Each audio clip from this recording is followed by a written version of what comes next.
வணக்கம் தலைவா, அனைவருக்கும் இனிய வணக்கம். இன்னைக்கு நம்ம இந்த ஒரு வீடியோவில் எதை பற்றி பார்க்க போகிறோம் அப்படின்னு பார்த்தீங்கன்னா, 2021ஆம் ஆண்டில் திமுக அளித்த தேர்தல் வாக்குறுதிகள் எவ்வாறு மக்களின் அன்றாட வாழ்வில் மாற்றத்தை ஏற்படுத்தியுள்ளன என்பதை விரிவாக விளக்குகிறது. அதே போலதாங்க இப்போ 2026ல் திமுகவுடைய தேர்தல் வாக்குறுதிகள் ரொம்ப ரொம்ப முக்கியமானது. மக்கள் மனதை கவரக்கூடிய தேர்தல் வாக்குறுதிகளை திமுக அரசு ரெடி பண்ணிட்டு இருக்கிறதாக தகவல்கள் வந்துட்டு இருக்கு. மகளிர் இலவச பேருந்து பயணம், உரிமை தொகை, காலை உணவு திட்டம் போன்ற திட்டங்கள் பெண்களின் பொருளாதார சுதந்திரத்திற்கும் மாணவர்களின் கல்வி வளர்ச்சிக்கும் வித்திட்டத்தை இது சுட்டிக்காட்டுகிறது. வரும் 2026 சட்டமன்ற தேர்தலில் திமுக தனது கடந்த கால சாதனைகளை முன்வைத்து வாழ்வாதார அரசியலை முன்னெடுக்கும் என்று எதிர்பார்க்கப்படுகிறது. குறிப்பாக விவசாய கடன் தள்ளுபடி மற்றும் முதியோர் ஓய்வூதியம் போன்ற அறிவிப்புகள் அடுத்த தேர்தல் அறிக்கையில் இடம்பெற வாய்ப்புகள் இருக்கு அப்படின்ற கூறியிருக்காங்க. வெறும் விளம்பரம் இல்லாமல் சமூக நீதி மற்றும் பொருளாதார மேம்பாட்டை அடிப்படையாக கொண்ட அரசியலை அக்கட்சியின் எதிர்கால பாதையாக இருக்கும் என இத்தொகுப்பு உங்களுக்கு விளக்கும். ஸோ திமுகவுடைய அரசியல் தேர்தல் வாக்குறுதி அல்ல, இது வாழ்ந்து காட்டிய அரசியல். 2021ஆம் உடைய வாக்குறுதி மாற்றத்தினுடைய தொடக்கம். மகளிர் இலவச பேருந்து பயணம் மாதம் 600 ஒரு 900 ரூபாய் சேமிக்கிறாங்க. வேலைக்கு செல்லும் பெண்கள் நாளொன்றுக்கு 20 முதல் 200 வரை சேமிக்க முடியும். இந்த தொகை குறைந்த குழந்தைகளின் கல்வி மற்றும் வீட்டு தேவைகளுக்கு பயன்படும். மகளிர் உரிமை தொகை 1000 ரூபாய் நேரடி. இது வெறும் நிதி மட்டுமல்ல, இல்லத்தரசிகளுக்கு பொருளாதார சுதந்திரத்தையும் குடும்பத்தில் மிகுந்த மரியாதையும் பெற்று தந்துள்ளது இந்த மகளிர் உரிமை தொகை. காலை உணவு திட்டம் அதிகரித்த பள்ளிகளின் வருகை. அரசு பள்ளிகளில் மாணவர்களின் காலை உணவு வழங்குவதன் மூலம் அவர்களின் அன்றாடம் பார்த்தீங்கன்னா மாணவர்களுடைய எண்ணிக்கை அதிகரிச்சிட்டு இருக்கு.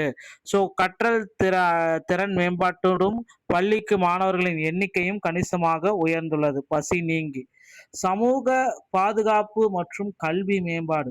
மருத்துவ காப்பீடு மற்றும் ஏழ்மை நிலையை தடுத்தல்.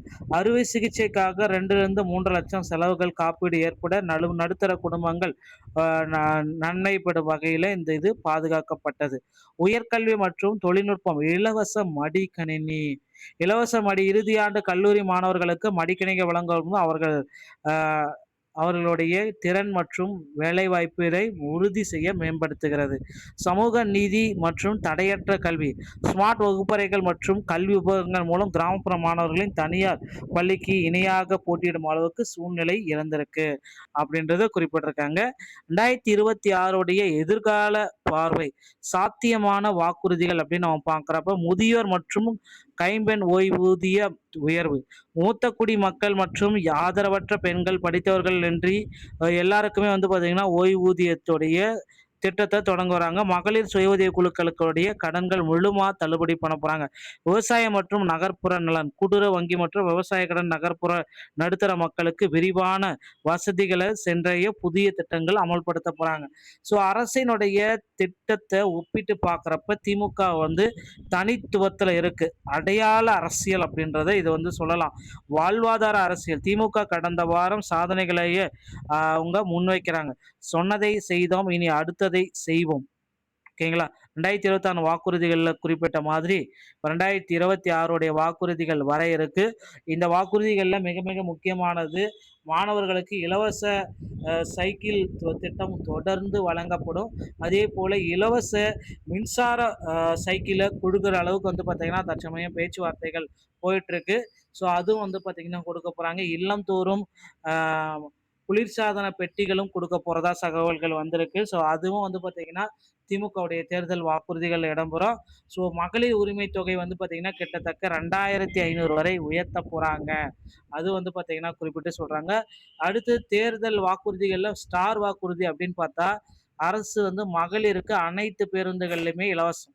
ஸோ எக்ஸ்பிரஸ், தனியார், பிரைவேட் எந்த பேருந்துல ஏறினாலும் சரி, தனியார் பேருந்துல ஏறினா கூட சரி, அவங்களுக்கு பார்த்தீங்கன்னா இலவசம் அப்படின்றத கொடுக்க போறாங்க மகளிருக்கு. தனியார் பேருந்து முதற்கொண்டு ஏன்னா, இப்ப வந்து பார்த்தீங்கன்னா, பேருந்து நிலையமே வந்து அங்கங்க பிரைவேட் பேருந்து நிலையங்கள் இருக்கு. இருந்த போதிலும் தற்சமயம் தனியார் பேருந்துல ஏறுனா கூட வந்து பார்த்தீங்கன்னா, உங்களுக்கு மகளிருக்கு இலவசம் அப்படின்ற அறிவிப்பு வந்து பார்த்தீங்கன்னா, அரசு தரப்புலருந்து கொடுக்க போறாங்க. ஸோ ரெடி ஆயிக்கோங்க மக்களே! திமுகவுடைய தேர்தல் வாக்குறுதிகள் விரைவில் வர இருக்கு. பொறுத்து தான் பார்க்கலாம். இந்த மாரி தகவல நீங்க உடனுக்குடன் பெற நீங்க நம்முடைய சேனலோட இணைந்திருங்க. மீண்டும் ஒரு நல்ல தகவலுடன் உங்களை சந்திக்கிறேன். நன்றி. வணக்கம். Thank you.